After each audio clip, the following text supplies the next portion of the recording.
Hi friends, ಎಲ್ಲರಿಗೂ ನಮಸ್ಕಾರ. ಇವತ್ತು ನಾವು ದೊಡ್ಡ ಪತ್ರೆಯಲ್ಲೇ ಸಾಂಬಾರು ಮಾಡ್ತಾಯಿದ್ದೀವಿ. ಪಜ್ಜಿ ಸಾರು. ಒಂದು ರೀತಿ ಪಜ್ಜಿ ಸಾರನ್ನ ಆಗಲೇ ಮಾಡಿದ್ದೀವಿ. ಇದು ಇನ್ನೊಂದು ರೀತಿ ಪಜ್ಜಿ ಸಾಂಬಾರು. ಇದು ತರಕಾರಿ ಸಾಂಬಾರು ಪೌಡರ್ ಎಲ್ಲ ಹಾಕಿ ಮಾಡಿರೋವಂಥ ಸಾಂಬಾರಿದು. ಇದನ್ನು ತುಂಬ ರುಚಿ ಇರುತ್ತೆ, ಹಾಗೆ ಹೆಲ್ತಿಗೂ ಕೂಡ ಒಳ್ಳೆಯದು.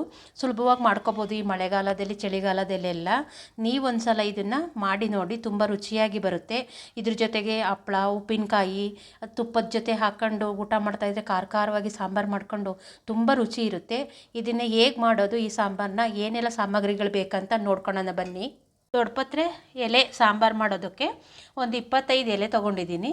ಇದು ಒಗ್ಗರಣೆಗೆ ಸಾಸಿವೆ 1 ಸ್ಪೂನಷ್ಟು, 2 ಒಣಮೆಣಸಿನ್ಕಾಯಿ ತೊಗೊಂಡಿದ್ದೀನಿ, ಒಂದು 10 ಬೆಳ್ಳುಳ್ಳಿಯಷ್ಟು ಕುಟ್ಟಿಟ್ಟಿದ್ದೀನಿ. ಸಿಪ್ಪೆಯನ್ನು ತೆಗೆದಿಲ್ಲ, ಹಾಗೆ ಕುಟ್ಟಿಟ್ಕೊಂಡಿದ್ದೀನಿ. ಹಾಗೆ ಚಿಕ್ಕದು ಒಂದು ಈರುಳ್ಳಿಯನ್ನು ಹೆಚ್ಚಿಟ್ಕೊಂಡಿದ್ದೀನಿ. ಹಾಗೆ ಕರಿಬೇವು. ಇದು ಮಸಾಲ ಸಾಂಬಾರಿಗೆ ರುಬ್ಬೋದಕ್ಕೆ. ಇದನ್ನೆಲ್ಲ ಎಣ್ಣೆನಲ್ಲಿ ಫ್ರೈ ಮಾಡ್ಕೊಂಡು ರುಬ್ಬಬೇಕು. ಚಿಕ್ಕದು 4-5 ಈರುಳ್ಳಿಯನ್ನು ದಪ್ಪ ಹೆಚ್ಚಿಟ್ಕೊಂಡಿದ್ದೀನಿ. ಹಾಗೆ 1 ಗೆಡ್ಡೆಯಷ್ಟು ಬೆಳ್ಳುಳ್ಳಿ ತೊಗೊಂಡಿದ್ದೀನಿ. ಸಿಪ್ಪೆಯನ್ನು ತೆಗೆದಿಲ್ಲ, ಹಾಗೆ ಹಾಕಿದರೂ ಕೂಡ ಏನೂ ಆಗೋದಿಲ್ಲ. ಹಾಗೆ ಇದಕ್ಕೆ ಸಾಂಬಾರು ಪೌಡರು 2 ಟೇಬಲ್ ಸ್ಪೂನಷ್ಟು ಮನೆಯಲ್ಲೇ ಮಾಡಿರೋ ಸಾಂಬಾರು ಪೌಡರ್ ತೊಗೊಂಡಿದ್ದೀನಿ. ಇದರಲ್ಲೇ ಚಿಲ್ಲಿ ಪೌಡರು, ಧನಿಯಾ ಎಲ್ಲ ಮಿಕ್ಸ್ ಇರೋದ್ರಿಂದ ಒಟ್ಟಿಗೆ ಹಾಕ್ಕೊಂಡಿದ್ದೀವಿ. ಸಪ್ರೇಟ್ ಇದ್ದರೆ ಚಿಲ್ಲಿ ಪೌಡರ್ 1 ಸ್ಪೂನು, ಧನಿಯಾ ಪೌಡರ್ 1 ಸ್ಪೂನ್ ಹಾಕ್ಕೋಬೋದು. ಹಾಗೆ ಅರ್ಧ ಕಪ್ಪಷ್ಟು ತೆಂಗಿನಕಾಯಿ ತುರಿ, 2 ಟೊಮೊಟೊ ತೊಗೊಂಡಿದ್ದೀನಿ. ಹಾಗೆ ಸ್ವಲ್ಪ ಹುಣಸೆಹಣ್ಣು ತೊಗೊಂಡಿದ್ದೀನಿ. ಈ ಸಾಂಬಾರಿಗೆ ಸ್ವಲ್ಪ ಹುಳಿ ಜಾಸ್ತಿನೇ ಇರಬೇಕು. ನೀವು ಹುಣಸೆಹಣ್ಣು ಜಾಸ್ತಿ ಹಾಕೋದಿಲ್ಲ ಅಂದರೆ ಟೊಮೊಟೊನೇ ಹಾಕ್ಕೋಬೋದು. ಟೊಮೊಟೊ ಕಡಿಮೆ ಹಾಕಿ ಹುಣಸೆಹಣ್ಣನ್ನೇ ಜಾಸ್ತಿ ಹಾಕ್ಕೋಬೋದು. ಹುಳಿ ಸ್ವಲ್ಪ ಮುಂದಿರಬೇಕು ಈ ಸಾಂಬಾರಿಗೆ. ಹಾಗೆ ರುಚಿಗೆ ತಕ್ಕಷ್ಟು ಉಪ್ಪು, ಹಾಗೆ ಒಗ್ಗರಣೆಗೆ ಎಣ್ಣೆ. ಈಗ ಸ್ಟವ್ ಮೇಲೆ ಒಂದು ಬಾಣಲೆ ಇಟ್ಕೊಂಡಿದ್ದೀನಿ. ಇದಕ್ಕೆ 1 ಸ್ಪೂನಷ್ಟು ಎಣ್ಣೆ ಹಾಕ್ಕೊಂಡು ದೊಡ್ಡಪತ್ರೆ ಎಲೆ ಮತ್ತು ಮಸಾಲನೆಲ್ಲ ಫ್ರೈ ಮಾಡ್ಕೋಬೇಕು. ಇವಾಗ ಮೊದಲು ಈರುಳ್ಳಿ ಹಾಗೆ ಬೆಳ್ಳುಳ್ಳಿಯನ್ನು ಹಾಕ್ಕೋತಾ ಇದ್ದೀನಿ. ಇದನ್ನು ಸ್ವಲ್ಪ ಹಾಗೆ ಫ್ರೈ ಮಾಡ್ಕೋಬೇಕು. ಇವಾಗ ಇದು ಇಷ್ಟು ಫ್ರೈ ಆದ ನಂತರ ಇದಕ್ಕೆ ಟೊಮೊಟೊ ಹಾಕೋತಾ ಇದ್ದೀನಿ. ಟೊಮೊಟೊನೂ ಕೂಡ ಸ್ವಲ್ಪ ಫ್ರೈ ಮಾಡ್ಕೋಬೇಕು. ಇವಾಗ ಈ ಟೊಮೊಟೊ ಫ್ರೈ ಆಗಬೇಕಾದ್ರೆ ದೊಡ್ಡಪತ್ರೆ ಎಲೆನ ಹಾಕೋತಾ ಇದ್ದೀನಿ. ಈ ದೊಡ್ಡಪತ್ರೆ ಎಲೆ ಸ್ವಲ್ಪ ಚೆನ್ನಾಗಿ ಫ್ರೈ ಆಗಬೇಕು. ಇದು ತುಂಬ ಈ ಮಳೆಗಾಲದಲ್ಲಿ ತುಂಬ ಒಳ್ಳೆಯದಿದು. ಇದು ಹೀಟ್ ಅಂತ ಹೇಳ್ತಾರೆ ಕೆಲವರು. ಹೀಟ್ ಏನಿಲ್ಲ, ತುಂಬ ತಂಪು ಕೊಡುತ್ತೆ ಶರೀರಕ್ಕೆ. ಹಾಗೆ ಜ್ವರ, ಶೀತ, ಕೆಮ್ಮು, ನೆಗಡಿ ಆದಾಗ ತುಂಬ ಒಳ್ಳೆಯದು. ಮಕ್ಕಳಿಗೆ, ದೊಡ್ಡವ್ರಿಗೆ ಎಲ್ಲರಿಗೂ ಕೂಡ ಒಳ್ಳೆಯದು. ಈ ರೀತಿ ಆಗಾಗ್ಗೆ ಸಾಂಬಾರು, ಪಲ್ಯ, ಹಾಗೆ ಚಟ್ನಿ ಏನಾದರೂ ಮಾಡಿಕೊಂಡು ಬಳಸ್ಕೊತಾ ಇರಬೇಕಿದೆ ಈ ಸೊಪ್ಪನ್ನು. ಇವಾಗ ಇಷ್ಟು ಚೆನ್ನಾಗಿ ಫ್ರೈ ಆಗಬೇಕು, ಆವಾಗ ತುಂಬ ಸಾಂಬಾರು ಚೆನ್ನಾಗಿ ರುಚಿಯಾಗಿ ಇರುತ್ತೆ. ಇವಾಗ ಇದಕ್ಕೆ ತೆಂಗಿನಕಾಯಿ ತುರಿ ಹಾಕೋತಾ ಇದ್ದೀನಿ. ಹಾಗೆ ಹುಣಸೆಹಣ್ಣು, ನಾವು ತೊಗೊಂಡಿರೋವಂಥ ಸಾಂಬಾರು ಪೌಡರು, ಇದನ್ನೆಲ್ಲ ಹಾಕಿ ಮಿಕ್ಸ್ ಮಾಡಿಬಿಟ್ಟು ಸ್ಟವ್ ಆಫ್ ಮಾಡ್ಕೋಬೇಕಷ್ಟೇ. ಇದನ್ನೇನು ಫ್ರೈ ಮಾಡೋ ಅವಶ್ಯಕತೆ ಇರಲ್ಲ. ಮಸಾಲೆ ಎಲ್ಲ ಈರುಳ್ಳಿ, ಬೆಳ್ಳುಳ್ಳಿ, ಟೊಮೊಟೊ, ಸೊಪ್ಪು ಅಷ್ಟು ಫ್ರೈ ಆದರೆ ಸಾಕು. ಇವಾಗ ಇದನ್ನು ಸ್ಟವ್ ಆಫ್ ಮಾಡ್ಕೊಳ್ಳೋಣ. ಇವಾಗ ಇದು ಪೂರ್ತಿ ತಣ್ಣಗಾಗೋಕ್ಕೆ ಬಿಡಬೇಕು. ಇದನ್ನು ರುಬ್ಕೋಬೇಕು ಚೆನ್ನಾಗಿ. ಇವಾಗ ಪೂರ್ತಿ ತಣ್ಣಗಾಗಿದೆ. ಇದನ್ನು ಮಿಕ್ಸಿ ಜಾರ್ಗೆ ಹಾಕ್ಕೊಂಡು ನುಣ್ಣಗೆ ರುಬ್ಕೋಬೇಕು.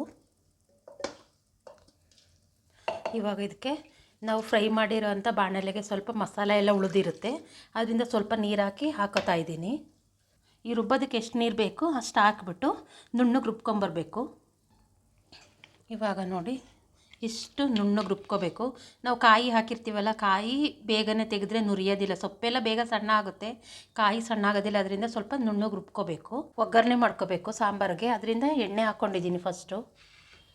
ಇವಾಗ ಎಣ್ಣೆ ಬಿಸಿ ಆದ ನಂತರ 2 ಒಣಮೆಣಸಿನ್ಕಾಯಿ ಮತ್ತು ಸಾಸಿವೆನ ಮೊದಲು ಹಾಕ್ಕೋತಾ ಇದ್ದೀನಿ. ಇಟ್ಟಿರೋ ಅಂಥ ಬೆಳ್ಳುಳ್ಳಿ ಕೂಡ ಹಾಕ್ಕೋತಾ ಇದ್ದೀನಿ. ಅದ್ರ ಜೊತೆಗೆ ಈರುಳ್ಳಿ ಮತ್ತು ಕರಿಬೇವು ಸ್ವಲ್ಪ ಚೆನ್ನಾಗಿ ಫ್ರೈ ಮಾಡ್ಕೋಬೇಕು.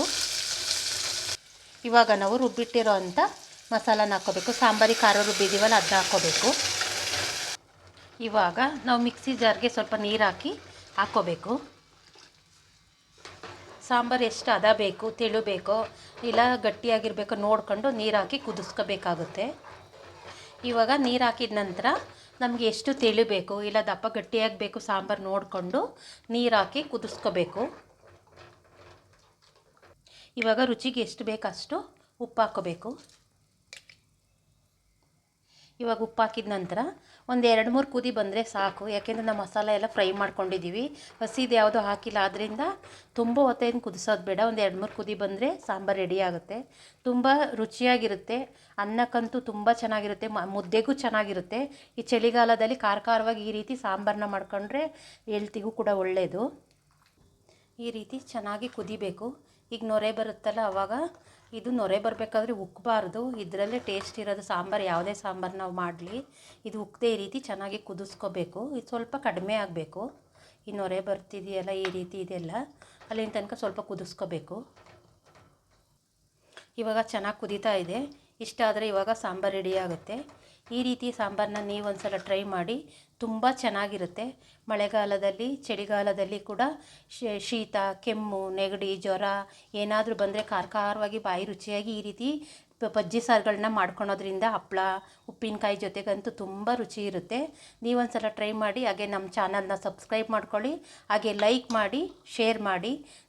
ಯಾರೆಲ್ಲ ನಮ್ಮ ವಿಡಿಯೋ ನೋಡ್ತಾ ಇದ್ದೀರಾ ಎಲ್ಲರಿಗೂ ನಮಸ್ಕಾರ. ಮುಂದಿನ ವಿಡಿಯೋದಲ್ಲಿ ಸಿಗ್ತೀವಿ. ಬಾಯ್.